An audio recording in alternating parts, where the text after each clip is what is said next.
My husband gave me a scarf I wore daily. I lost it on a bus. I went back. A tailor returned it, saying, "Never wear it again. Slip it under his pillow tonight." The next morning, I froze when I saw him reach blindly under the cotton pillowcase, trace the designer tag with his thumb, and pull out a burner phone to check a glowing map. My stomach dropped. The air in our master bedroom turned freezing cold. I retreated to my closet and closed the door, plunging myself into darkness. My hands shook violently as I ran my fingertips over the soft, lilac wool of the scarf he had lovingly wrapped around my neck just 4 days ago. I jammed the scissors under the thick thread of the designer tag and ripped the stitches open. A hard, black object fell heavy into my palm. It was a live global positioning system tracking beacon. The man sleeping in the next room, the man who vowed to protect me, was actively hunting me. My chest tightened until my ribs ached. I gripped the plastic square until the edges cut deep into my skin. The game of survival started right then and there. I swallowed the lump in my throat and forced my breathing to slow down. I am 45 years old. I spend my days managing unpredictable teenagers as a high school teacher in Charlotte, North Carolina. I know exactly how a bully operates. Kevin was just an older, wealthier version of the kids I sent to the principal's office every week. I grabbed my needle and lilac thread. I stitched the tracker right back into the fabric, matching his tailor's precise handiwork. I slid the scarf back onto the dresser, next to our framed wedding photograph. This sprawling suburban house was supposed to be my sanctuary. Now, every shadow held a lethal threat. It was nothing more than a decorated cage. Just 3 nights ago, I served the wrong kind of roast. Kevin stood up, his chair screeching against the hardwood, and swept the entire porcelain plate onto the floor. He closed the distance between us in 2 strides. His hand clamped around my left bicep, grinding down to the bone. The purple bruises were still throbbing under my clothes. "Look at yourself," he spat, his face inches from mine.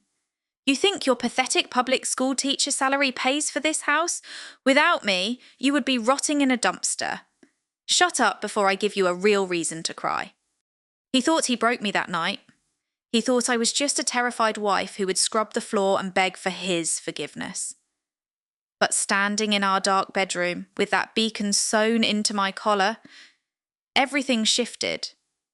His arrogance was his fatal flaw. They broke me then. But today, I am the one orchestrating his ruin. Another memory fueled my calculated silence. Last month, during a freezing thunderstorm, Kevin marched to the front door carrying an armful of my daughter Alex's belongings. He hurled her college textbooks and laptop bag out into the freezing mud of the front yard. "She is a leech just like you," Kevin screamed. "My house, my rules. If you do not like it, both of you can get out on the street." Martha, his mother, sat comfortably on our sofa. She calmly sipped her chamomile tea, watching her adult son destroy my child's property. She set her teacup down and released a heavy sigh. "You are a terrible wife to make him this angry," Martha said. "Alex is grown. Kick her out and stop embarrassing this prominent family. Tears are completely useless against monsters like them. They feed on your misery." I stared at my reflection in the dark mirror. The obedient woman Kevin wanted to control was gone forever. Running leaves the predator free to hunt again and spin a narrative of abandonment. I was going to dismantle his life, penny by penny, right down to the concrete foundation. The next morning, Kevin cornered me in the hallway just before I left. He held the lilac scarf in his hands, blocking my exit. He draped the thick wool around my neck, crossing the ends over my collarbone. He grabbed the fabric and pulled it tight. The wool dug sharply into my windpipe, choking off my breath for a terrifying second. His cold eyes locked onto mine. "I lowered myself to buy you a beautiful gift," he whispered. "Wear it to the isolated property viewing tomorrow so people do not think I let my wife freeze. Take it off and you will deeply regret it. I swallowed the sheer fear clawing at my throat. I forced my mouth into a grateful, submissive smile. I nodded slowly, playing the exact role his fragile ego demanded.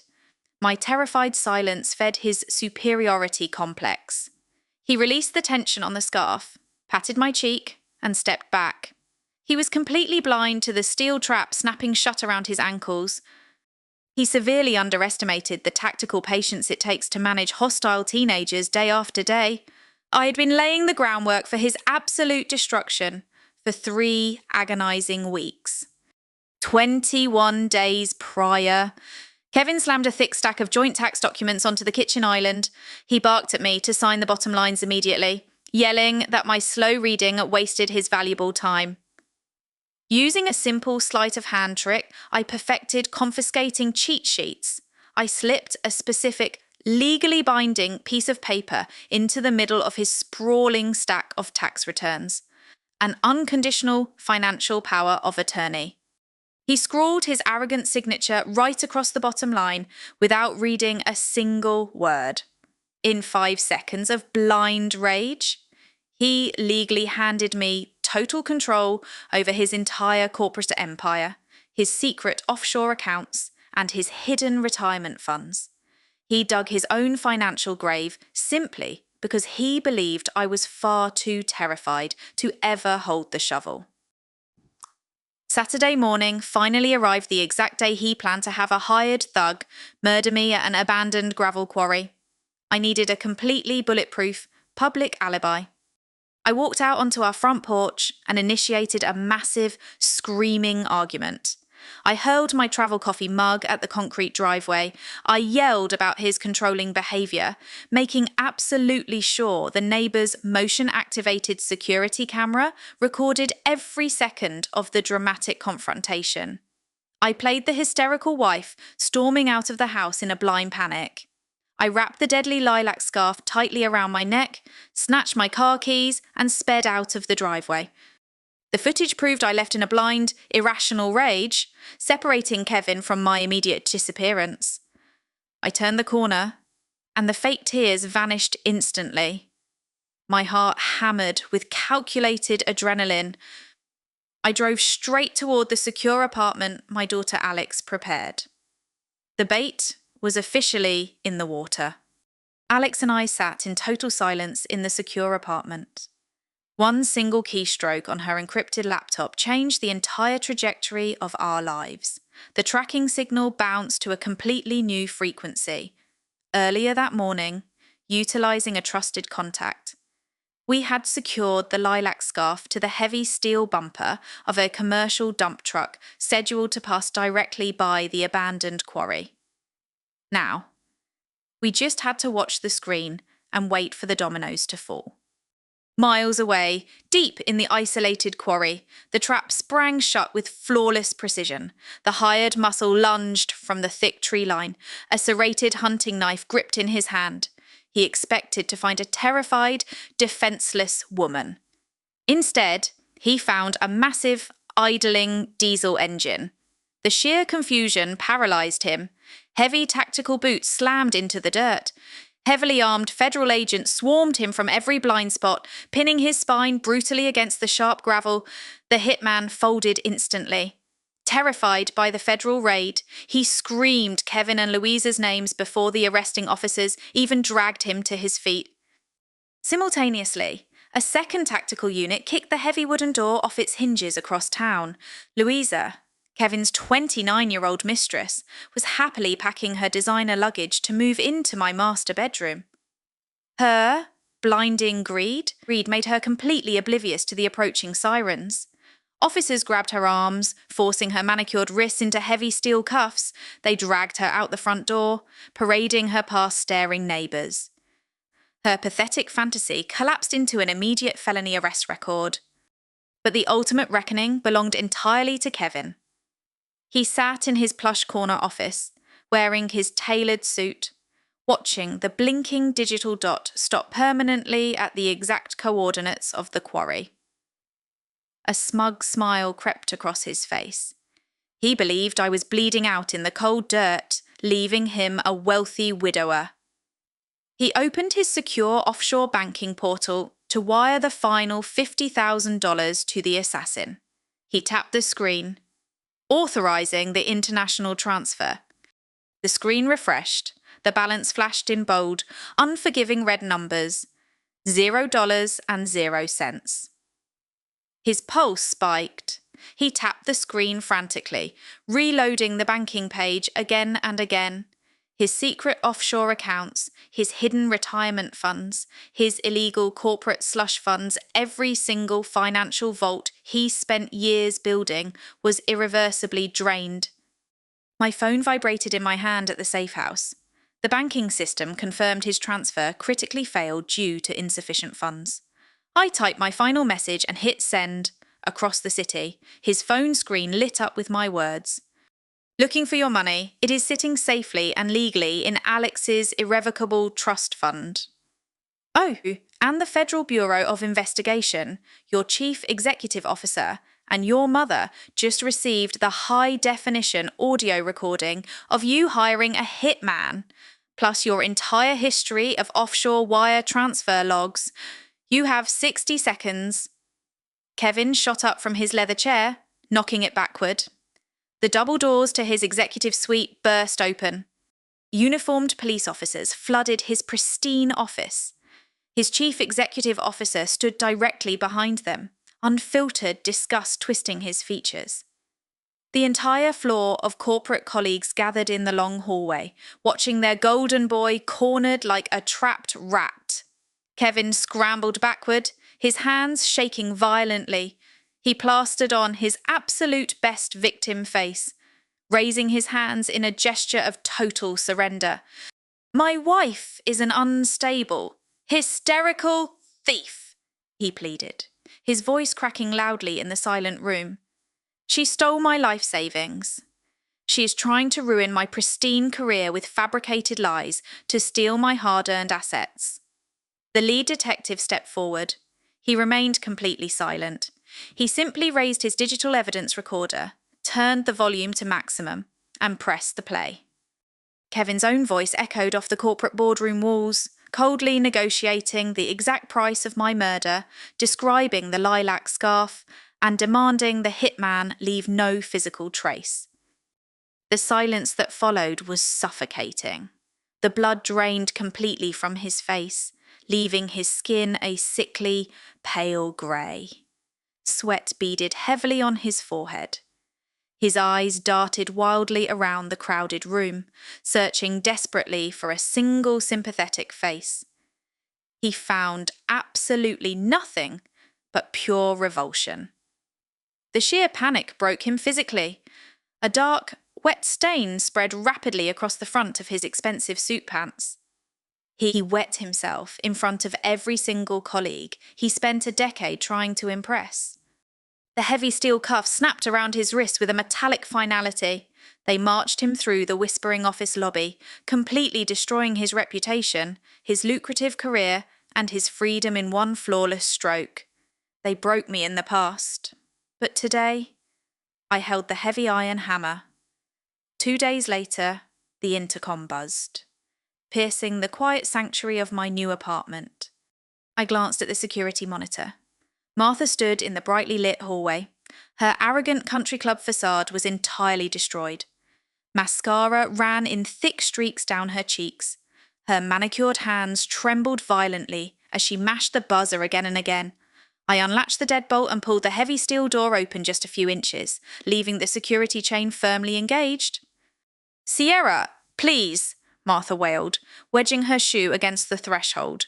"You have to call the police right now. Tell them it is a massive misunderstanding. Tell them to drop the charges immediately. He is my baby boy. No matter what happened, he is still your legally wedded husband." The sheer, toxic audacity of her entitlement hung heavily in the space between us. Her manipulative tears meant absolutely nothing to me anymore. I locked my cold gaze directly onto her panicked eyes. "You sat comfortably on my plush sofa and drank hot tea while he threw my daughter's entire life into the freezing mud," I said, my voice dropping to a flat, emotionless whisper. You stood by in total silence and watched him bruise my arms. Now, stand by and watch the law take his life. I kicked her shoe away and shoved the heavy steel door shut. The deadbolt clicked into place with a loud, permanent thud. I severed the toxic tie forever. I walked straight through the living room and out onto the balcony. The city lights sparkled brightly below us, a vibrant world away from the dark, suffocating trap of the sprawling suburbs. Alex stood quietly next to a small fire pit. She held the remaining shredded pieces of the lilac wool scarf. We shared a long, silent look of mutual survival. She dropped the fabric straight onto the red-hot embers. Bright orange flames consumed the designer threads, burning the deadly tracker's former hiding place down to black ash. A sudden gust of wind scattered the ashes into the night sky, wiping away the very last physical trace of Kevin's manipulative control. I took my first full, deep breath in agonizing months. No more walking on eggshells in my own kitchen. We owned this beautiful space completely. We had absolute safety, unbothered peace, and complete financial independence. The heavy mahogany gavel struck the wooden block, echoing loudly through the cavernous county courtroom. The presiding judge handed down a massive sentence of 25 years in the state penitentiary for conspiracy to commit first-degree murder, completely revoking any possibility of early parole. Kevin stood entirely frozen behind the defense table. His high-priced defense attorneys snapped their briefcases shut and walked away, leaving him entirely alone. Louisa sat crying violently as the bailiff read her devastating sentence of 8 consecutive years. The hitman took a negotiated plea deal for 15 years in exchange for his full confession on the witness stand.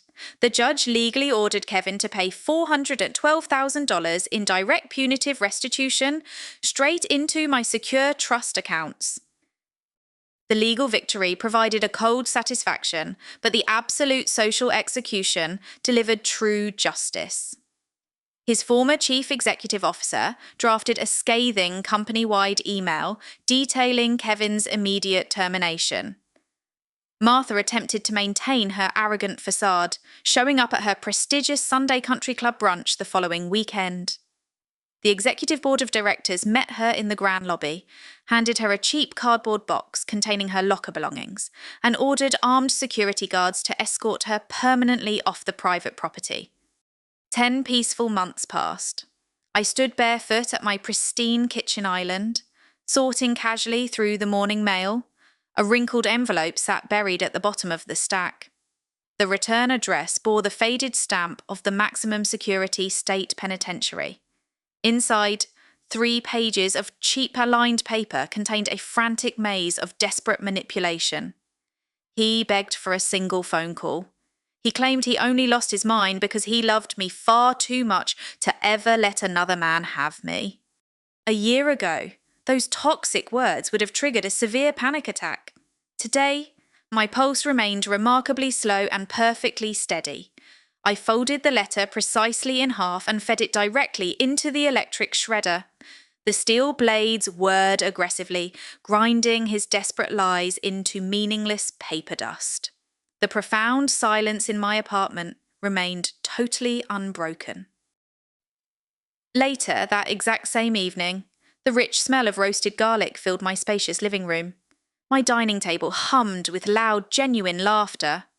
Alex poured dark red wine into our tall crystal glasses, her beautiful face glowing with absolute joy. Whitney, the courageous Tailor who handed me the very first thread of the truth, sat across from us. She wore a stunning emerald green dress she designed herself, funded completely by the advanced fashion courses I purchased for her as a silent thank you.